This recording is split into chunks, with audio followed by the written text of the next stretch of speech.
Previously, when Princess Lewellyn arrived at the Great Hall accompanied by King Bastian for a party, she was determined to enjoy this once-in-a-lifetime chance with her brother Bastian to her heart's content. However, Duke Brion shattered her desire by meeting her after a long time. Lewellyn was terrified at witnessing the most hateful person in front of her, and as Brion began to scare her even more with his callous comments on her dead mother and loved ones, Lewellyn's ex-friend, Celine Sunbell, arrived and saved her from Brion's verbal attacks. Perplexed, Lewellyn inquired why Celine rescued her when they were no longer friends. To this, Celine clarified that she was just clearing her debts with that bastard Brion, whom she hated the most. Celine then coldly declared that despite not being friends any longer, she was worried that Lewellyn had thrown away all her pride and duty as royalty without any resistance, which caused Lewellyn to flinch heavily. So, let's dive into the chapters 84 and 85 of the manhwa, The Secret Bedroom of the Forsaken Princess. Hearing Celine's harsh words, Lewellyn angrily asks if she even looks like someone who is royalty now, especially after being rejected by Almondite when she was waiting for him, wearing golden clothes. Celine counters Lewellyn's declaration, questions if she knows why Almondite left the capital and her for 5 years. And as Celine reveals that Almondite left Lewellyn in order to come back fully prepared to save her,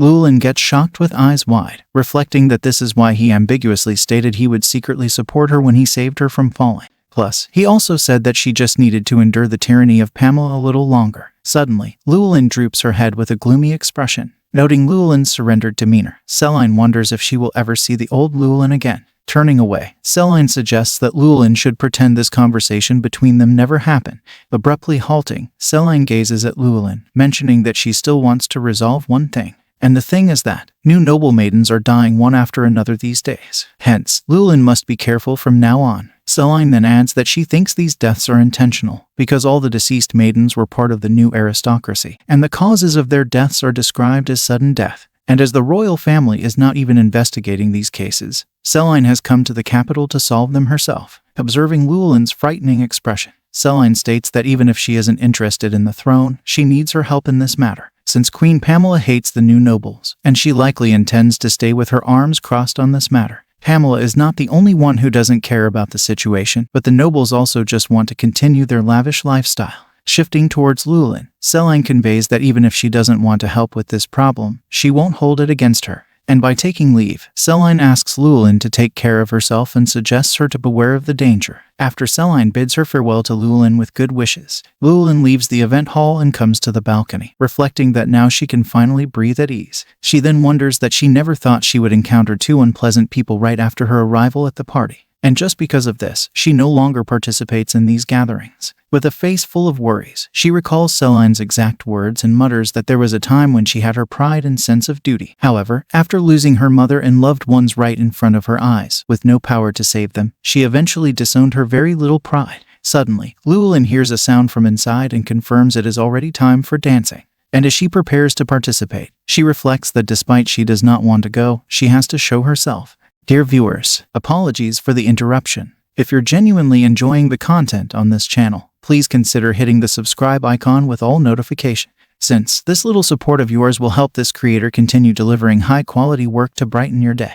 And take a moment at the end of the video to leave a comment, sharing your thoughts on the content. Your feedback means a lot. Now, let's not take up too much of your time and jump back into the story. Later, when Lewellyn enters the event hall, the male audience gets stunned at observing her stunning beauty. Yet, they suddenly droop their head upon noticing that Queen Pamela is present there. And by using fake excuses, they move away from Lewellyn, indicating they do not want to be her partner for the dance. Noting Lewellyn's humiliation, Pamela's arrogant attendants burst into laughter, commenting that it seems like the nobleman rejected to become the princess's dance partner for today's event. Queen Pamela also gets pleased at observing Lewellyn's embarrassment in front of the nobles. However, King Bastian steps forward and silences the bully's mouths immediately. At realizing what Bastian is trying to do, Pamela springs up with a frightening expression. She shouts at Bastian, requesting him to halt his steps right away. Yet, Bastian brushes off her words, causing the noble ladies to whisper that he is really going to dance with Lewellyn.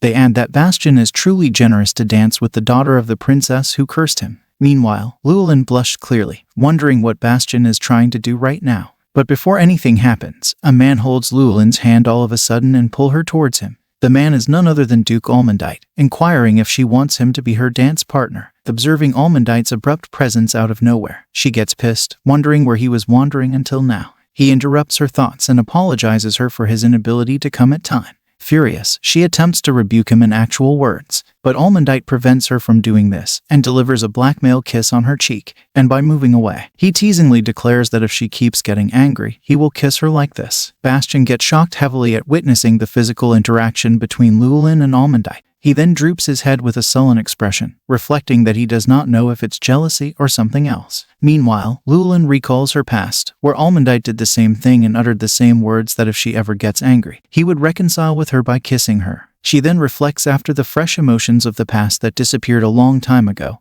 Only sadness and regret are the feelings that remain now. But if she continues to lose herself in familiarity and affection as she has in the past, she will continue to live a lonely and painful life as before. However, she affirms that Lewellyn is somehow right, because in the moments when her survival is difficult, her only way to achieve it is through Almondite. And just as Lewellyn feels such confidence, she also feels something similar in Almondite and should try to understand him again. Later, as the dance event comes to its end, Lewellyn pulls away her hand from Almondite and tries to take her leave. But Almondite embraces Lewellyn tightly from behind, expressing that he is sorry for being late. Perplexed, she inquires why he is behaving like this in front of everyone, and asks him to stop his actions right away. However, he brings his face close to hers, and as she senses a foul smell from his mouth, she cutely rebuked him, questioning if he has started to drink alcohol again. Observing their silly fight, the nobles chuckle, stating that they remember how they used to get along so well and used to dance together just like they are now. Provoked, Lewellyn reflects that she does not want to attract attention again, and by pushing him away, she angrily adds why he is suddenly getting so close to her. Suddenly, Commander Tristan intervenes them and greets the princess, and as she asks if Tristan is also attending the party, he affirms, informing her that all the knights captains are here. Hearing this, Lewellyn compliments Tristan on his uniform, stating that he looks very nice in it. Whereas, their sweet conversation pissed off Almondite clearly, who teasingly declares that it is indeed a very classy evening outfit. He further adds if Tristan considers swapping out that tie, he might look more handsome and fit for a fancy event. Lewellyn comes in Tristan's defense, mentioning that bright color suits him very well, questioning why Almondite is concerned about his dressing sense. She explains that Tristan is always preoccupied in his work, therefore, he doesn't worry about his outfit like Almondite does. Suddenly, Lewellyn turns to Tristan and suggests him to not waste his time talking to her, but to use this opportunity to get acquainted. And as Tristan shifts his stance, Lewellyn wonders if he is finally listening to her and leaving. But contrary to her expectation, Tristan kneels in front of Lewellyn, requesting her to teach him how to dance. Witnessing this unexpected scene, the audience whispers among themselves, inquiring if this is a love triangle, as Almondite and Tristan seem to be fighting over the princess. As we wrap up today's segment, thank you for being with us until the very end. I'll be sharing fresh videos of this manga and exciting new series every weekend. Your support is invaluable, so please subscribe and hit the notification bell to stay updated. Your encouragement keeps the channel thriving, and I appreciate it immensely. Until next time, take care and goodbye.